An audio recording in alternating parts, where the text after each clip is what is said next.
A couple of weeks ago, we started that conversation, 2 weeks ago, where Jesus was teaching about the tricky nature of relationships when someone messes up, when someone does wrong, and it gets messy, doesn't it? But the problem is it's all about relationship. To God, it's all about relationship. He made us for relationship with Him and with each other. And when something messes up, the gospel is that God restoring our relationship despite our sins. And He wants us to do the same with each other. He wants restoration between each other. So we had a conversation where Jesus taught about this, and then last week we went a little deeper, and I want to remind you that the goal is always restoration. That's why He does what He does, restoration. And we gave you a little definition, a little formula for restoration last week. We said that restoration equals ownership plus forgiveness. That's what it is. Ownership plus forgiveness equals restoration. In other words, you can have ownership. You can take ownership if you mess up and they don't forgive you, but you can still take ownership. You can forgive someone who wrongs you. They don't take ownership, you can still forgive them. You could do one without the other, but you need both for restoration. Either one can come first. You can forgive someone before they take ownership, and you can actually help them take ownership. You can own something before you're forgiven, but both, either can come first, either can come exclusively, but both must happen for there to be restoration. And so last week he said, what does ownership look like? What does it mean to take ownership when we mess up? Well, ownership looks like this. It looks like honesty, empathy, no excuses, no expectations. Honesty about what I did, empathy that what I did caused harm, and I acknowledge the difficulty of what I did and how that caused challenge to them and hurt to them. I empathize. No excuses. I own what I did. No expectations. I'm not here to demand forgiveness or that you get over it. I understand it's a process, and I'm just sorry. That's ownership. Now, that was last week, and then and by the way, I want to say this to you. We were reviewing real fast here because there's a lot of ground to cover today. If you missed either of those, they are online at our website, Facebook, YouTube. Find them because those are big topics. We also said last week, what does forgiveness mean? And forgiveness can be defined both in transactional terms or relational terms. Transactionally, Jesus once said, forgive us our debts as we forgive our debtors. That's a transactional idea. But it's also relational. So a relational definition could go like this, that forgiveness is choosing to move from where we are now to where we can be. Where we are now to where we can be. Because if someone messed up, you're not in a good spot right now. We don't want to stay there. So we want to move from where we are now to where we can be, and that's forgiveness. Now, I said last week, oftentimes where we can be is where we used to be. That's wonderful. That's always the idea. But sometimes, depending on the kind of wrong that was committed and the kind of nature of the relationship, sometimes it can't go back to where it was. That just happens. I can give you several examples of when that is the case. But that does not mean it should stay where it is now, messy and dead and ugly. It should always go as far as it can. How healthy can we be? What kind of relationship can we have? We want to go from where we are now to everything that this relationship can be in this situation. And that's forgiveness. Now, I want to get into today's conversation. Some of us struggle with forgiveness because we understand that forgiveness is more costly than ownership. Isn't it? Ownership, you're supposed to make it right. You messed up. But I didn't mess up. Why do I have to take part in doing the hard stuff? But as we've said, it doesn't seem fair. Forgiveness means I got to bear your wrong. I want to make you pay for what you did. I want revenge, not forgiveness. And forgiveness is the opposite of that. That's what Jesus did for us. It's a restorative thing where He bore on the cross, as we'll celebrate this week, our wrongs so we don't have to. So we can have a relationship with Him despite what we did. And that's hard. And forgiveness is always heavier and more costly. But here's the thing. Here's the thing we need to understand about forgiveness, is it's not supposed to be fair. People say, well, it's not fair. It's not meant to be fair. Fair is not the point. The gospel is not fair. What Jesus on the cross was not fair. Every Sunday we come to church and sing about and praise God for good news that was not fair but benefited us. We're thankful for unfair. And so we're called to not just believe that and believe in Jesus, we're called to follow Him down a path that is often unfair. But that's the point. And that's how restoration happens, through forgiveness as well as ownership. And so, here is what happens in the story. We left off 2 weeks ago. We talked about some verses where Jesus explained how to work with somebody who needs to take ownership if they don't and bring about restoration and forgiveness. Right where we left off on that sermon is where we pick up today. Matthew 18:21, if you want to follow along. Matthew 18:21, Jesus is talked about this restoration. And then Peter had a question. And by the way, leave it to Peter to have a question, right? Peter was always the disciple to say, I want to ask something. I want to say the quiet part out loud. And so Peter, it says in verse 21, then Peter came to him and asked, Lord, how often should I forgive someone who sins against me? 7 times? And I don't think Peter's referring to literally the number 7. He's like, someone wrongs me, I forgive them. Do I got to do it again? Like how many? Like, I don't know, 7 times? Like a lot of times? And it's interesting that he asked that question because this taps into why forgiveness is hard. Forgiveness can be hard, especially in one of 2 scenarios. One scenario where it's hard is when the offense that was committed was a big one. You didn't just stub my toe, you really wronged me. When the wrong that was done is big, forgiveness is bigger, isn't it? And that's why I often say if you've been wronged in a significant way and you're really hurt, you should get some outside counsel about that. You should get some outside input. But make sure it's a Christ-centered Christian idea, because otherwise someone's going to give you a dumbed-down version of forgiveness that really isn't forgiveness at all. And it is complicated. And probably the bigger the wrong done to you, the bigger the forgiveness is. But you might need some input on that. You might need some wise counsel that's Christ-centered to help us see what that looks like in your situation. If you came to me and told me your situation right now, I'd probably be like, man, I don't know how I'd forgive either. But I'm not teaching one-on-one. I'm talking to a group of people, in person, online, a general principle. And the general principle is true. It just might need some particular nuance and application in your circumstance. So come get some help if that would help you. But the idea is that the big offenses can be forgiven. In fact, I've been amazed throughout my life to see somebody who forgives somebody for something that I can't imagine. I'm like, how did you forgive them? It's like, well, because of what God did for me. And I've seen forgiveness happen in amazing ways. But there's another kind of forgiveness that's hard to give. It's not always the big things. Sometimes it's the repetitive little things. The death by 1,000 cuts, right? Like, you stubbed on my toes once, I forgive you. You do it 18 times, come on now, you know. You neglect something once, okay, but you keep neglecting it.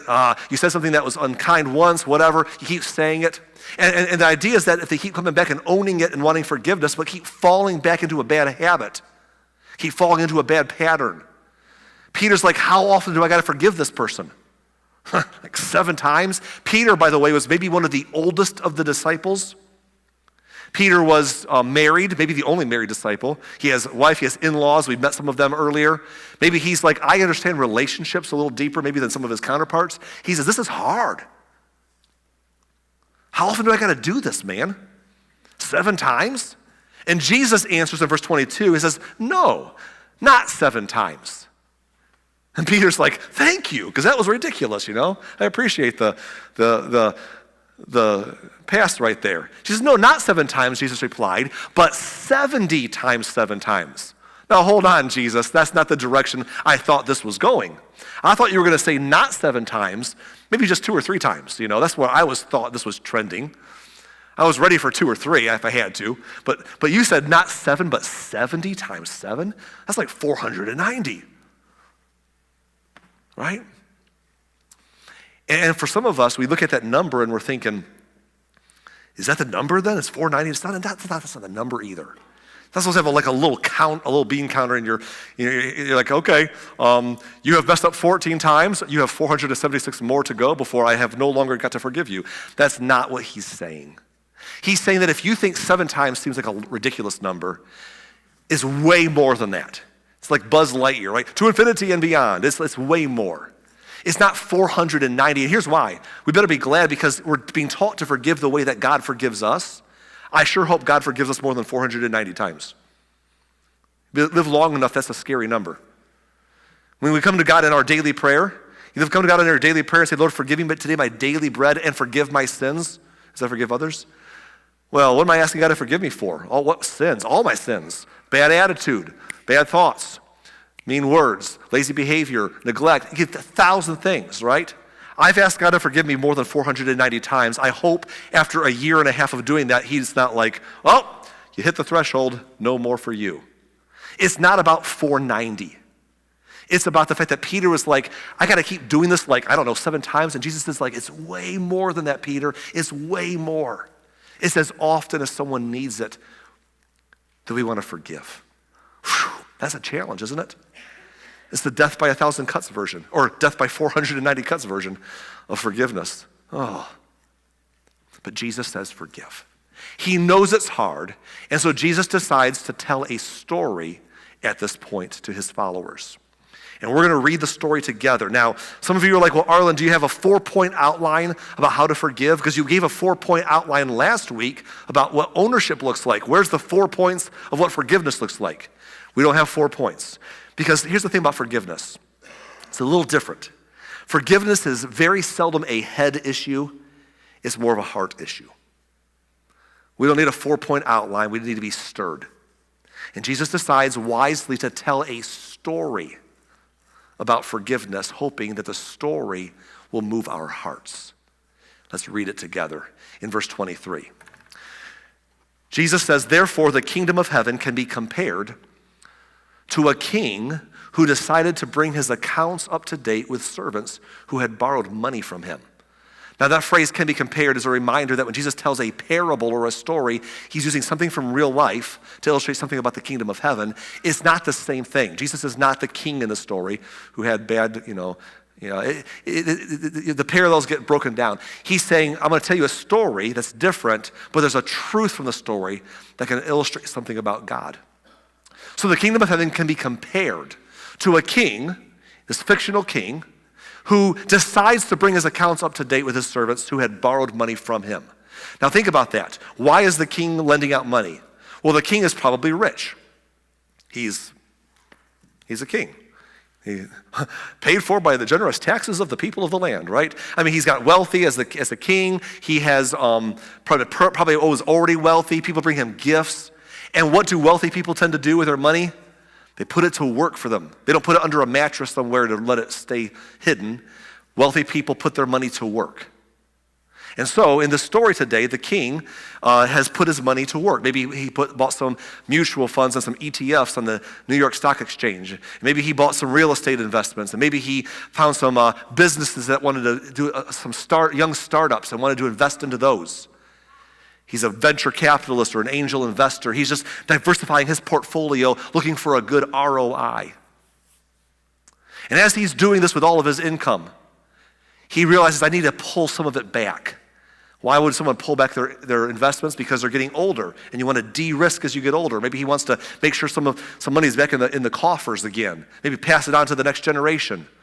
So it's time to, maybe things have gotten a little tighter. He wants to start pulling back some of the money that he's lent out.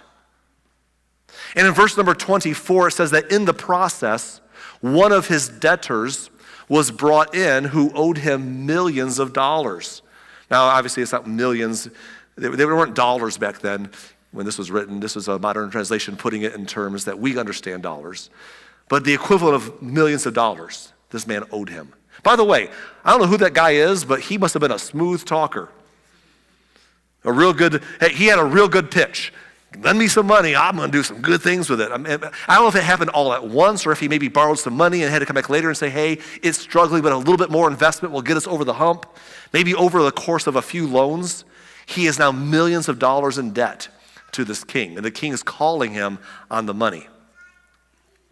Verse 25 says he could not pay, so his master ordered that he be sold, along with his wife, his children, and everything he owned to pay the debt. The word master is used here because he's the king, so he's the master that way, but also it's a reminder to the principle that the borrower is always the servant to the lender. And so he's in debt to this man. And his master says, I'm gonna have you sold into slavery. By the way, that seems terrible to us today because it is terrible, but it was more common in different times of history. I mean, before we have modern consumer protections that we have today, and bankruptcy laws. Throughout history, you could go to debtor's prison for owing debts, or you could, historically through the history of the world, be sold into slavery to work off your debts. That was very common. We don't see it as much today. Today your loans are, of course, sometimes today you can still get into some very stupid loans, right? Like if you can't find anyone else to borrow money from, Joey, you could go over and say, I know somebody who has a cousin named Vinny who will lend me some money, but if I don't pay it back, I'll lose 2 fingers, There's still a possibility to get in trouble, but most of the time, our loans are safer and they're protected. But in those days, and in much through history, you could end up in slavery or prison quickly for debt. And this man is about to be sold with everything, his wife, his kids, everything. Because the man knows that he can't get millions of dollars back from sending this man into slavery. He doesn't need another servant himself, but he can get something by selling him into slavery. He gets something for his wife, something for his children, and by selling his possessions. So the king's thinking, let me recover some of the money I've lost to this man. Well, it says in verse number 26, but the man fell down before his master and begged him, please, look at these words, please be patient with me, and I will pay it all. Can you picture the scenario in this moment as the king is there and the man just falls down on his knees? He's like, oh, please, don't do this. I beg you, just give me some more time, a little more time. Hold on. Why is he so desperate? He's desperate the way we're all desperate. I mean, who wants to be in slavery? Especially this man. He was a mover and a shaker. He was an entrepreneur. He had big plans. He was a businessman. Now he's going to be a slave. He was a man who the king trusted with money. I mean, he was somebody. Now he's going to be a slave the rest of his life. Not just him, his wife and kids. I mean, you know how it is when you want to provide for your family and you feel like you may have failed or let them down. It's a terrible feeling. But in this case, they're not only going to be let down, they'll be enslaved themselves. And he's desperate. He's thinking, I want to see my wife and kids every day in slavery with me, knowing it's my fault that they're stuck there. Or worse yet, they're sold somewhere else. I never see them again, but I know somewhere they're suffering because of my decisions. He's horrified. He's desperate, and he begs, oh, please, I just need a little more time. Just give me a little more time. I'll get the money. Please don't do this. He's desperate. In verse 27, it says, then his master was filled with pity for him. He watched the scene and he said, man, that's terrible. I can't do this to this guy. And it says, and he released him and he forgave his debt. Now, folks, that's an amazing statement. It does not say he was filled with pity for him, so he gave him 2 more years. You got 2 more years to come up with the money. You got 5 more years. Give you a little bit more time, work hard, make it back. No, he releases him. And he forgives the debt. That means the guy doesn't owe him. The man who came in the story didn't even ask. He didn't even ask for that. He asked for a little more time. He was begging for more time, and the king said, I'm going to forgive the whole debt. You owe me nothing. That's remarkable. I think the king realized something here. The king realized that money wasn't coming back. That money was not coming back, Ben. Because if someone owes it, if he gave the guy millions of dollars and he squandered it all to nothing, he ain't going to turn nothing into millions of dollars in 2 years. The money's gone. It's a lost cause to hope to get that money back. There's 2 options. I can make you pay, or I can forgive it. And the king decided, why say 2 more years? We'll be right here again in 2 years. I'm just going to forgive the debt. I'm just going to take it away. That, my friends, is a picture of the gospel. That's a picture of what Jesus did for us. He forgave the debt. Because again, just like in the story, there's nothing we can do with our debt. We're like, well, God, I know I've made some mistakes, but if you give me a little more time, just a little more time, I'll make my good outweigh my bad. But it doesn't work that way, does it? Because no matter what we do, we still have the debt of what we've done.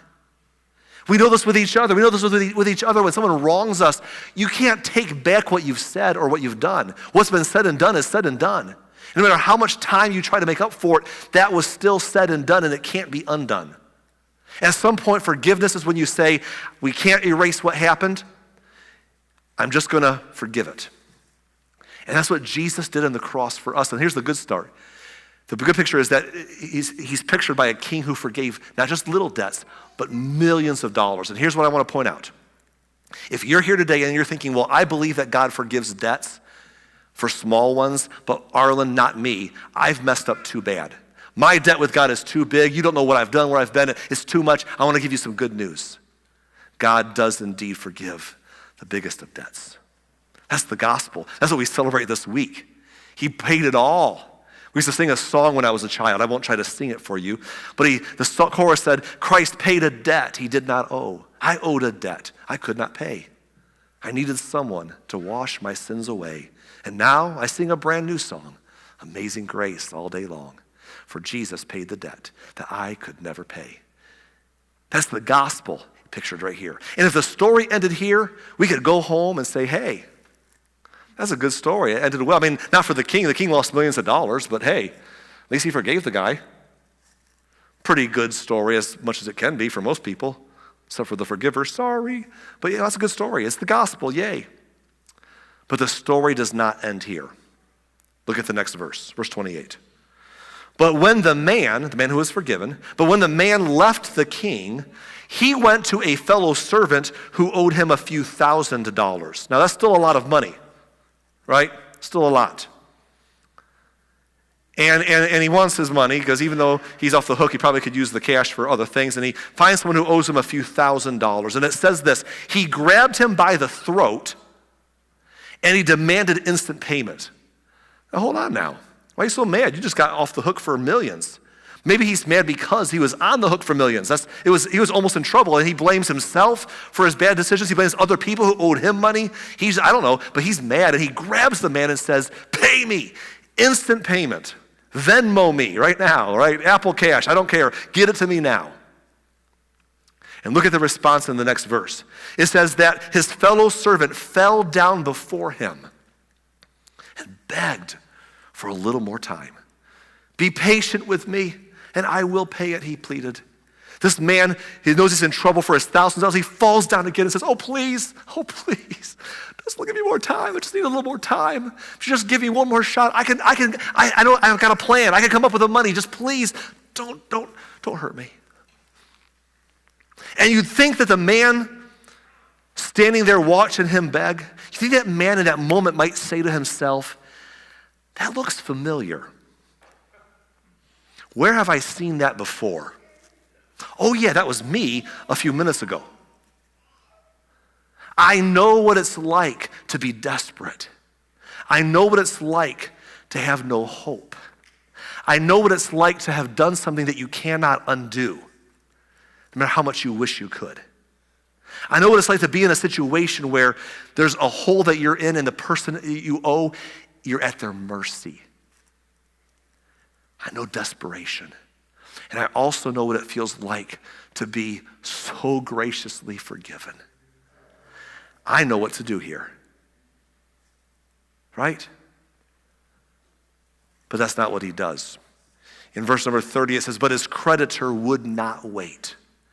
He had the man arrested and put in prison until the debt could be paid in full. He says, no, sir, straight to jail with you. You're going away right now until every last penny is paid off. Paid in full means I want every last penny, and you won't get out a day early until you owe me. Everything you owe me is paid off. I read that and you read that, and not one of us likes this guy in the story. All of us are like, what's wrong with him? How does he compartmentalize what he just experienced in being forgiven for so much and compartmentalize it away from what someone else needs from him? Is he just that able to just separate those two concepts, or is he just so a monster, like so selfish, so me? I want this when it benefits me, but not you. It's like, what's the disconnect? But Jesus is telling the story in a brilliant way, because everyone in his audience then and everyone in this audience today can relate to this, if we're honest. That we know what it's like to at some point experience the forgiveness and grace of God, and then to struggle to pass it to somebody else. And if we're not careful, it becomes always about me. Grace for me, but not for thee. Mercy for me, but not for thee. Forgiveness for me, but not for thee. Compassion for me, but not for thee. Because it's about me.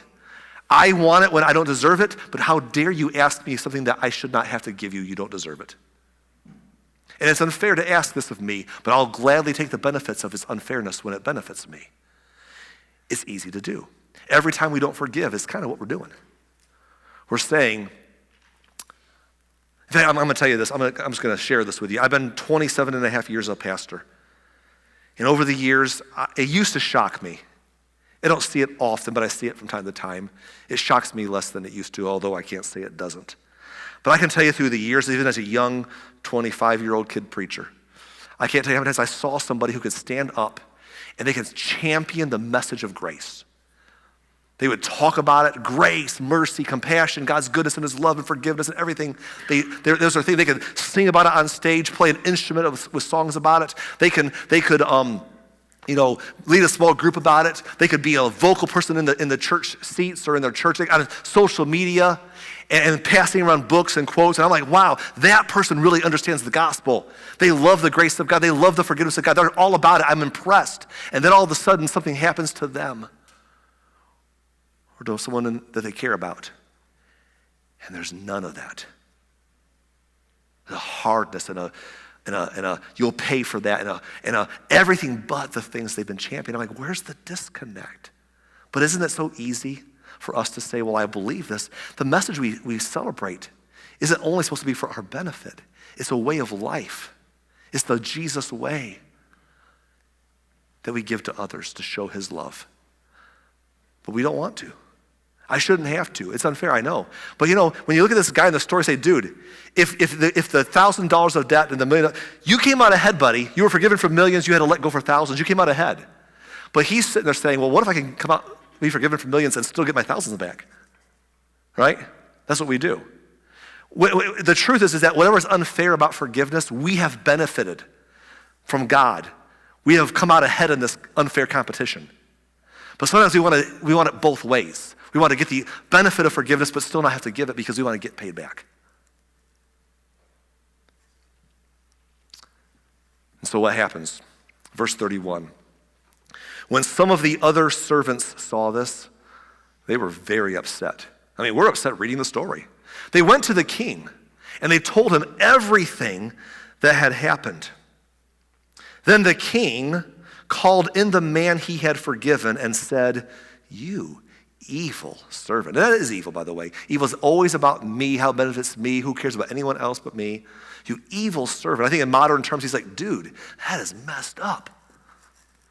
He says, I forgave you that tremendous debt because you pleaded with me. Shouldn't you have mercy on your fellow servant just as I had mercy on you? Notice those words, just as. I bolded them on the screen because I want you to remember them for later. Shouldn't you, who have been given such tremendous mercy, show mercy to your fellow servant just as I had mercy on you? Shouldn't that benefit for you benefit somebody else? Shouldn't that grace that you've been bathing in wash somebody else? Where does this end? Why does it end with you? And it says in verse 34, then the angry king sent the man to prison to be tortured until he had paid his entire debt. There's a lot going on there. Like, is this what? Torture. What's torture? Well, torture, by the way, is another word for torment. It's oftentimes translated torment. It's not that he was being sent to, some sick facility to be waterboarded or some weird thing. He's referring to the fact that when you are in prisoner, when you're put in prison, you are in torment.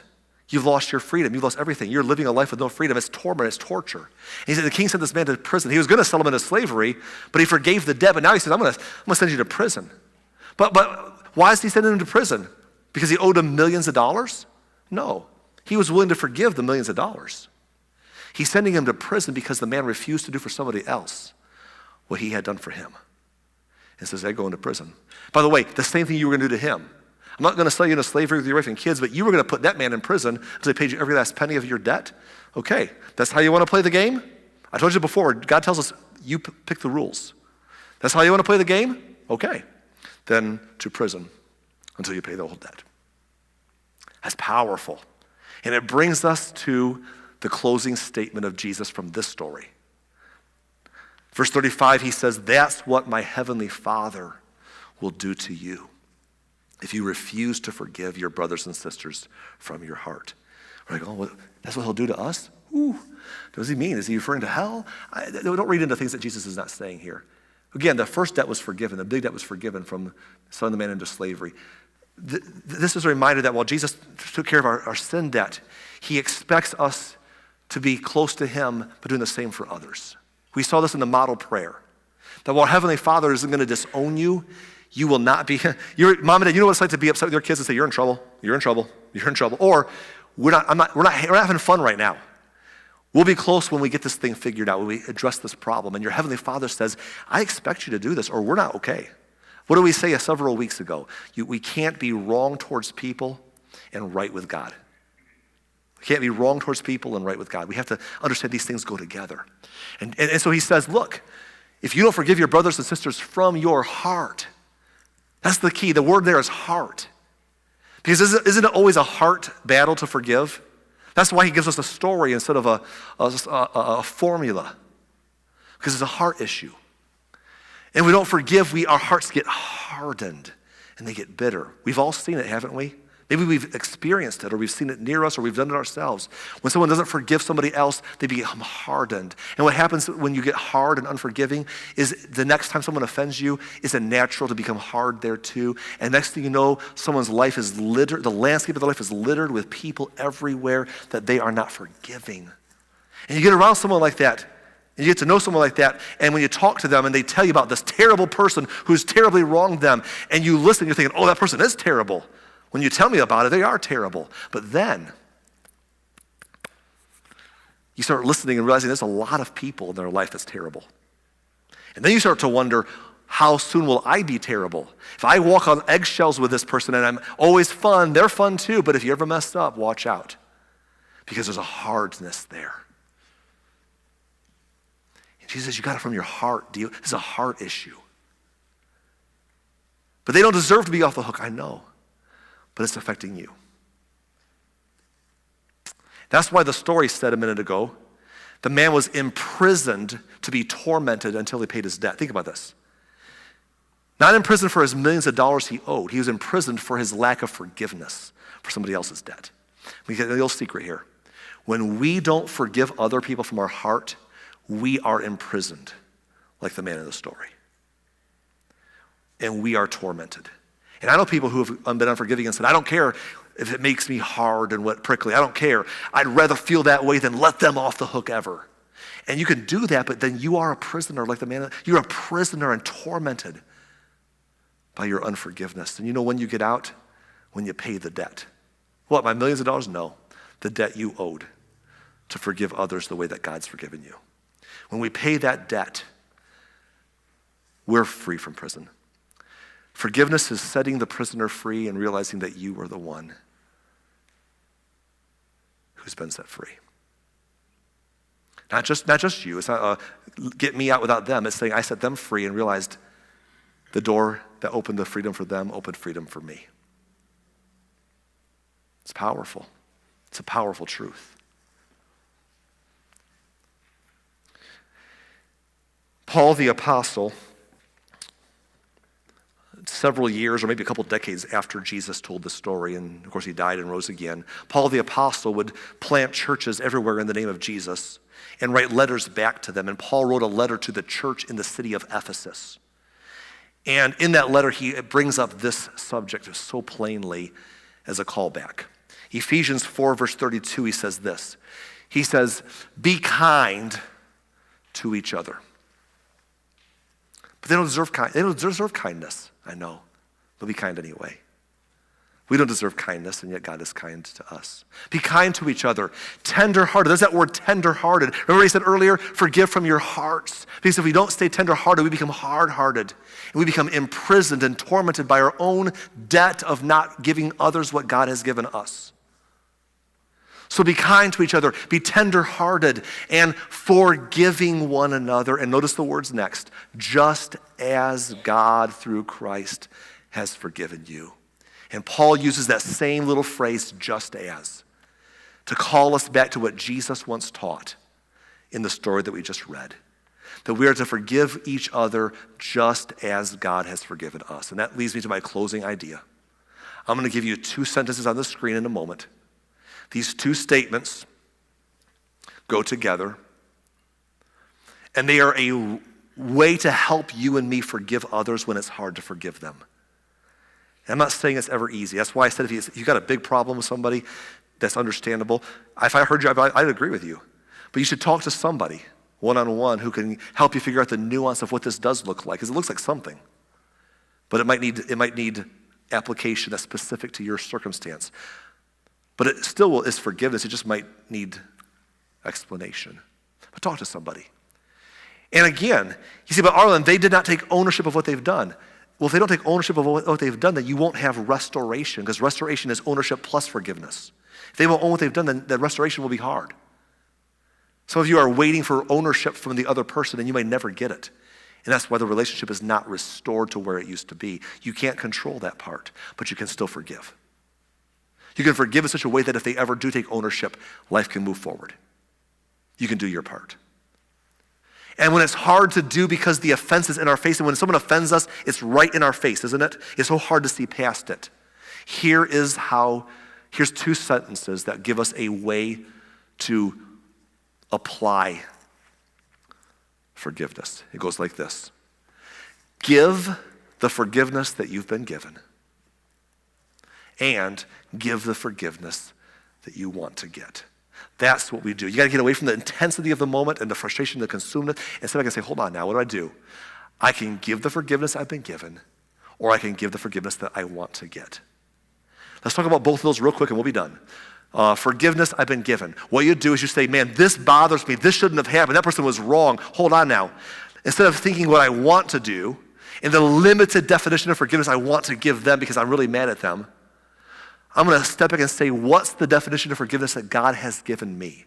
When God forgave me, what did that look like? I've experienced God's forgiveness. How did that feel? What was that definition that I have been benefited from forgiveness? That's the definition that God's given me when I was forgiven. I'm going to give the forgiveness that I've been given. Not even just God. Some of you have experienced forgiveness from each other. Someone else wrong, you've been wrong with someone else in the past, and you were hoping they'd forgive you, and maybe they have, and you're like, oh, I'm so glad they forgave me. What did that look like? What that forgiveness looked like for you is what you should give to somebody else. Because it's hard. Miguel, if you offend me, and I'm not in a good spot, I might look at you and say, Mike, I might look at you and say, I can't forgive that, or I want to change the rules of what forgiving you means. But if I can look at what forgiveness has meant when God gave it to me, and others have given it to me, and say, that's my template, I can give the forgiveness I've been given. What we can't do is what the man of the story did. Have one definition of how I receive it and change it to how I give it. Give the forgiveness that you've been given. The second tool is just as good. Give the forgiveness that you want to get. As God has forgiven me for my sins, and he's my heavenly Father, I'm his child, but I want him to be close. I want him to be happy with me. I want him to be blessing my life. I want to be right with him. When I mess up, and by the way, we will. When I mess up in the future and I need God to forgive me, what do I hope that looks like? What do I hope that any future forgiveness that I need from God will look like? What's the forgiveness that I'm going to want to get when I need it? That's what I should give.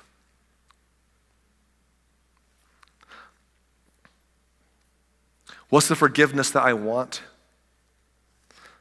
from others?